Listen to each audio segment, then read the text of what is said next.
সাকিব খান, সাকিব ভাইয়া তো আসলে মেগাস্টার।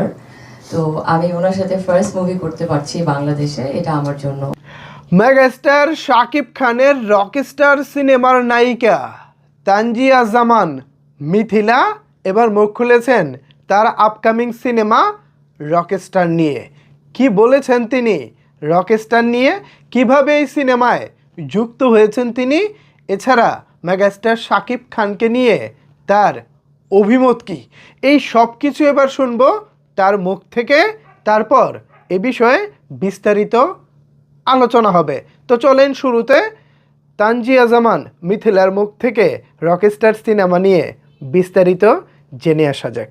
হ্যাঁ, বাংলাদেশে এটা আমার ফার্স্ট মুভি, রকস্টার মুভির নায়িকা আমি। এবং সাকিব খান, সাকিব ভাইয়া তো আসলে মেগাস্টার। তো আমি ওনার সাথে ফার্স্ট মুভি করতে পারছি বাংলাদেশে, এটা আমার জন্য অবশ্যই একটা বড় নিউজ। এবং আমার কাছে মনে হয় this is a very good start for me. আমার শুটিং শুরু হবে 18 তারিখ থেকে। তো 18 তারিখ থেকে আমার ডেটগুলি তো পুরোপুরি বলতে পারবো না, বাট 18 তারিখ থেকে আমার শুটিং শুরু হবে, আমার পার্ট শুরু হবে।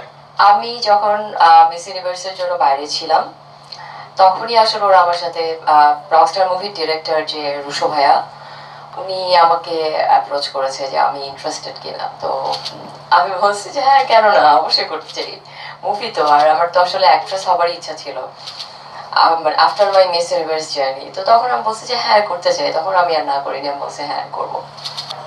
আমি অবশ্যই মানে ওটা খুব এক্সাইটিং ছিল, বাট আমি আসলে শুনেছি আমার ক্যারেক্টার কি, আমার স্টোরিটা কি, ওটা শোনবার পরে লাইক সাকিব ভাই বলেছে বিধায় ওটাতে তো অবশ্যই আমার জন্য এটা একটা বড় অপরচুনিটি। তো তারপরে আমি আবার ফার্স্ট টাইমে শুনছি স্টোরিটা কি, আমার ক্যারেক্টারটা কি। আমি জানি না, আসলে আমার ডিরেক্টর আমার সাথে যোগাযোগ করেছে। আর এই ক্যারেক্টারটা ওনার কাছে হয়তো মনে হয়েছে যে আমি ঠিক করে রিপ্রেজেন্ট করতে পারবো। তো আই থিঙ্ক সেটার জন্য আমাকে এই চান্স দিয়েছে। দারুণ দারুণ, মেয়েটা কিন্তু কিউট আছে, মেগাস্টার শাকিব খানের বিপরীতে মানাবে।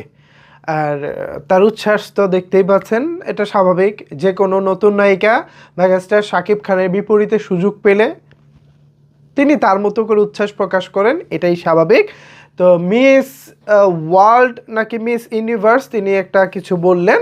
তো এবার এই তানজিয়া জামান মিথিলা দেশের বাইরে একটি প্রতিযোগিতায় অংশগ্রহণ করেছিলেন এবং সেখানে বাংলাদেশকে বেশ সুনাম বইয়ে এনেছেন, বা বাংলাদেশের জন্য বড় একটা সুনাম এনেছেন আমি শুনেছি।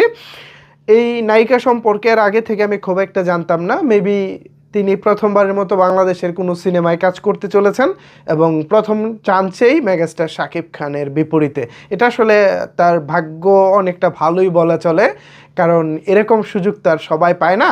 তো এই নায়িকার কথাবার্তা শুনে এবং সব কিছু শুনে যেটা মনে হয়েছে, নায়িকাটা বেশ স্মার্ট, শিক্ষিত, খুব ভালোভাবে কথা বলে, দেখতেও দারুণ।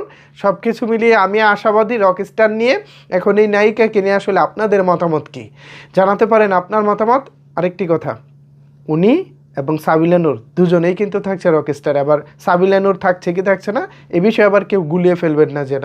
তো ভিউয়ার্স, এই বিষয়ে আসলে আপনাদের মতামতকে এই নায়িকাকে নিয়ে জানাতে পারেন আপনার মতামত নিচের কমেন্টস বক্সে। ধন্যবাদ সবাইকে এতক্ষণ আমার সাথে থাকার জন্য।